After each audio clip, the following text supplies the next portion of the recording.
estou batendo um papo com o senador Jorge Viana. Senador, no bloco anterior nós levantamos a questão dos 11.500 servidores ameaçados de demissão em virtude de decisão do Supremo. Senador, existe uma saída jurídica ou política para essa situação? Olha, hoje eu fui no supermercado com o papai, lá no Varejão, e um desses servidores me procurou, falou, o papai estava fazendo a feira ali no mercado, eu fui junto com ele, falou, senador, obrigado, você está ajudando.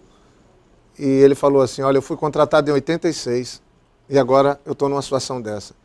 Um caso desse não tem como ser demitido, porque em 86... Foi antes da Constituição? Não tinha Constituição. E depois também, tem alguns casos depois, porque o que nós temos que ver é o seguinte, o que é que está dentro da lei? Eu não vou propor ação fora da lei. Está se questionando essa PEC, de fazer... Não adianta, gente, a gente querer fazer a correção de um problema com uma ilegalidade. Não dá certo. É a PEC 54. Eu não estou fazendo um juízo dela, mas nós temos que tomar muito cuidado com isso.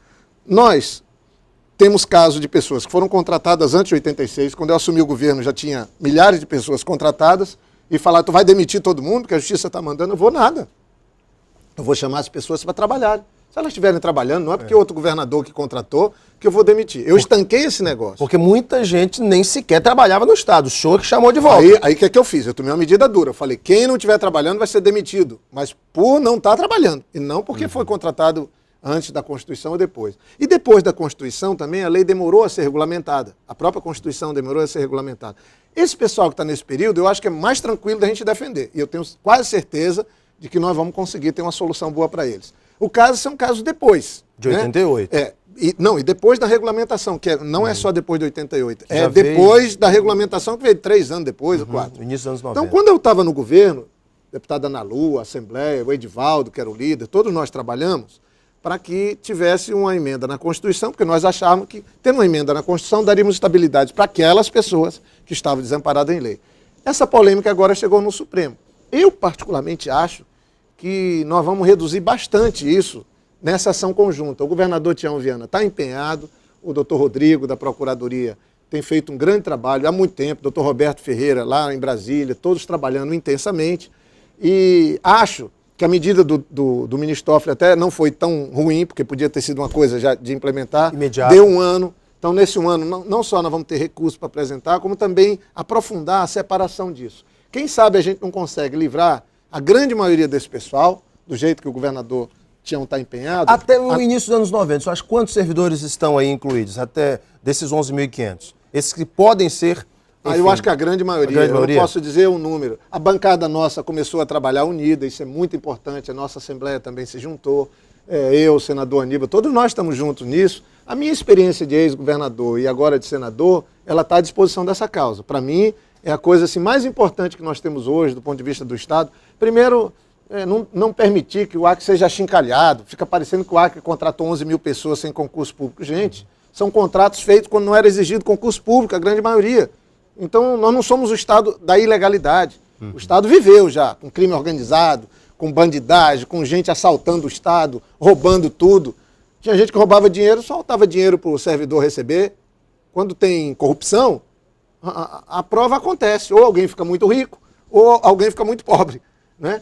Isso foi tempos que o Acre já passou. Agora, graças a Deus, as obras estão vindo, saúde, educação, a área da segurança, o interior do Estado, a parte agropecuária, que também o governador trabalha tanto, e nós não podemos ser achincalhados agora como um Estado que fica parecendo que contratou ontem 11 mil pessoas sem concurso público. Não, isso é uma herança de uma fase onde o Brasil não tinha lei muito clara. Então, vamos respeitar esses servidores precisam de respeito, alguns já estão aposentados. Eu acho que essa união que está tendo de todo mundo, do governo, da bancada federal, da estadual e da sociedade, eu acho que nós vamos encontrar uma boa solução para isso. É só a gente seguir firme nesse propósito. Agora, existem os recursos que estão já sendo encaminhados. Mesmo que o Estado só tenha um ano para resolver essa questão, senador, o senhor acha que é tempo hábil? Eu acho que é um tempo que a gente tem que saber bem aproveitar, sabe, Ana? Está se pedindo audiências, estão sendo feitas audiências com ministros. Eu também estou numa ação direta tentando colocar isso, porque eu sou parte. Eu não contratei, mas eu ajudei naquele período, eu fui ameaçado de prisão. Falava que, olha, se descumprir vai ser preso, e nós encontramos uma solução, trouxemos mais 10 anos. Porque tem gente que está dizendo, por que não fez na época? Eu fiz, Me expus, fui ameaçado até de prisão.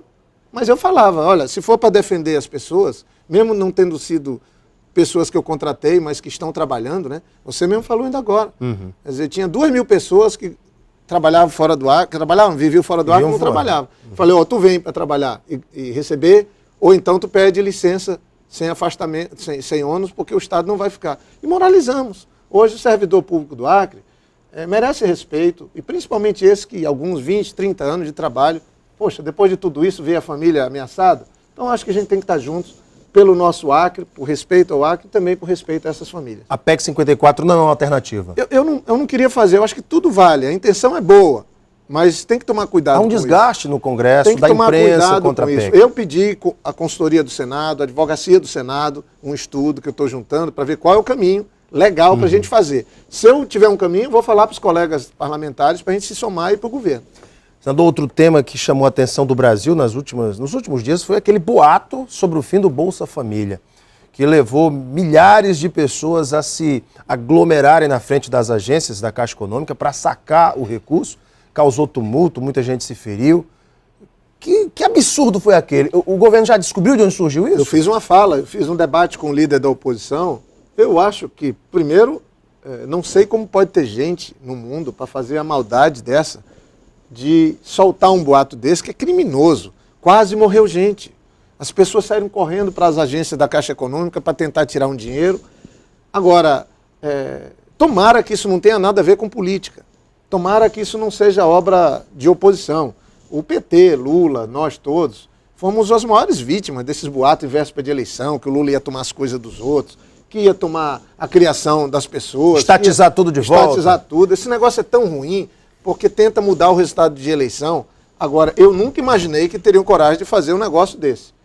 A Polícia Federal está investigando, tomara que ache os culpados, parece que surgiu no interior do Rio de Janeiro e foi para o Nordeste e foi usado rede social. Rede social, que é um instrumento, uma conquista nossa, hoje é uma coisa fantástica.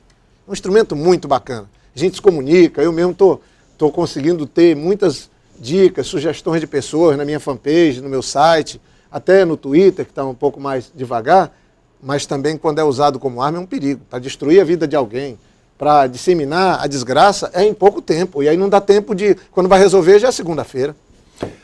MP dos Portos, que é outro tema muito importante, senador. Foi uma medida acertada do próprio Congresso, já que setores da oposição dizem o governo aprovou porque liberou as emendas. Mas como é que o senhor vê esse debate, senador? Não, tanto isso não é fato, porque no Senado as manobras da oposição, que são legítimas, fracassaram. Senadores do PSDB votaram com a gente, do DEM, de outros partidos votaram com a gente, porque é uma medida boa para o Brasil. Agora, o lamentável é essa confusão que o presidente Renan já bateu. A Câmara mandar uma medida provisória que a gente tem que 5 horas para votar, 6 horas para votar e apreciar. Mas ela tinha sido debatida no Senado, muito tempo, com o relator Eduardo Braga. Depois foi para a Câmara. Então, lá na Câmara está um projeto que estabelece prazo para a tramitação das medidas provisórias, que não fica menos que 10 dias no Senado até a gente votar quando a Câmara modifica. Porque a medida provisória entra no Senado, vai para a Câmara. Se a Câmara mudar, tem que voltar para o Senado. É assim que funciona. Não pode voltar na hora ou na véspera. E o Renan falou agora, tem que estar 7 dias, pelo menos, chegando no Senado, para a gente não ser cobrado pela oposição como foi. Mas os votos, o Brasil precisa estar melhor, gente. O presidente Lula fez o Brasil crescer economicamente, fez o Brasil fazer inclusão social. O mundo inteiro sonha, estamos vivendo pleno emprego. Agora mesmo esse episódio aqui no Acre. Poxa, as empresas estão todas trabalhando. Sabe? É óbvio que as empresas estão trabalhando. E aqui as nossas empresas, como a Odebrecht que está fazendo, vou dar um exemplo, o Aécio, os estádios, aqui as nossas empresas, para fazer uma obra grande como o Hospital de Brasileia, tem que ter empresa que tenha 5 milhões de patrimônio líquido. Não é nem de patrimônio, que ela tem que ter... de patrimônio, tem que ter um acervo. E aí são 4, 5 empresas. De reserva, né? Ela tem que ter esse recurso dela, né, já colocado em juízo para poder pegar uma obra, 10%. Então, hoje no Brasil, graças a Deus, está tendo o pleno emprego e o desemprego batendo recorde. E a gente precisa ver a infraestrutura mudando. Tem que fazer os portos, os aeroportos. Agora a pessoa tem um dinheirinho para viajar, uma porcaria de aeroporto, de serviço. Temos que melhorar tudo isso. E aí não é privatizando, é fazendo concessão. O governo continua dono, mas ele põe uma empresa para administrar aquilo e dá um melhor atendimento ao cidadão. Eu acho que a presidenta Dilma está fazendo um trabalho extraordinário e precisa fazer nas ferrovias, nas hidrovias, nas rodovias, nos aeroportos e nos portos, para ficar preso nessa área. Mas a área de energia também. Aí o Brasil cria uma infraestrutura para poder crescer de uma maneira mais consistente e permanente. E a ZPE do Acre, senador? Um trabalho que o senhor sempre defendeu. Novidades? Olha, por incrível que pareça, a gente enfrenta a dificuldade. O pessoal do Amazonas e de São Paulo contra. Está eu e a senadora Lídice da Mata. Eu acho que daqui uns 15 dias é possível que a gente vote no plenário. Eu mesmo estou agora fazendo um estudo mais aprofundado com o pessoal da China, no caso de Taiwan. Taiwan é onde nasceu a ZPE mais famosa, e eu quero fazer um estudo, quero buscar conhecimento para poder a gente implementar, porque é usar bem essa posição de fronteira que a gente tem. Fazendo um comércio, fazendo uma base de importação e exportação, como está aí o Edivaldo, secretário, batalhando por isso, a gente ter empresários que acreditem nisso, mas quando vem uma operação como essa, que tenta botar por terra os empresários do Acre, e manchar isso, eu acho que é muito ruim. A gente vai ter que encontrar um jeito, separando as coisas, de nos reerguermos nisso e apostar no Acre, acreditar no Acre, na industrialização desse estado. O governador Tião Viana agora acaba de lançar uma indústria de borracha lá em Sena, mais uma indústria, tem as de castanha, tem as de madeira que estão andando, tem do peixe que a gente tem, que vai ser uma coisa nova. E a ZPE é um instrumento que a gente tem para o Acre, aquilo que eu falo há 30 anos, o Acre vender e comprar para o mundo. E aí o Acre virá um lugar onde o Brasil, parte do Brasil quer comprar, então importa pela nossa ZPE o produto ou exporta pela nossa ZPE o que produzir. Essa é uma coisa que está na mão da gente, desde que a gente supere as coisas miúdas, sabe? Tomara que a oposição acerte a mão, estavam reunidos, para apresentar um projeto alternativo nosso, a gente disputar quem tem o melhor projeto, quem quer fazer mais e melhor, isso a gente aceita. Mas golpe baixo, essa coisa de sujar o Acre, de botar o Acre na lama, foi tanto sacrifício, foi tanto sacrifício, tanta luta para a gente fazer isso, o Acre ser fotografado, o Acre estar resgatado o seu nome, a gente poder ter uma cidade de Rio Branco que está caminhando com o prefeito Marcos Alexandre para ser uma cidade sustentável. Deu tanto trabalho fazer isso, a gente não pode jogar o Acre na lama de novo. Então tomara que haja bom senso, esse é um ano de 2003, não tem eleição, é um ano de trabalho, acho que todo mundo tem que arregaçar a manga, trabalhar, sabe? Deixar quem quer trabalhar, como o governador Tião Viana, trabalhar. E aí, ano que vem, na eleição, a gente disputa. Aí vai para a televisão, cada um põe suas ideias, e aí que essas ideias sejam para o bem do Acre, não para o mal do Acre. Porque assim a gente vai poder pegar tudo que a gente fez de bom e levar para frente, seja quem for, mas não para trás. E o governador Tião Viana, que está só há 2 anos, ele está trabalhando há um século. Por exemplo, as casas ele nem começou a fazer. Aí ele está cuidando das ruas onde moram os pobres. Aí está tendo toda essa dificuldade. Tem que ter confiança. O Tião é uma pessoa que eu conheço bem, na palma da mão. O Tião é uma pessoa incapaz de, se tiver dúvida se tem alguém fazendo mal feito, ele é incapaz de conviver com aquilo. Ele é intolerante com a corrupção.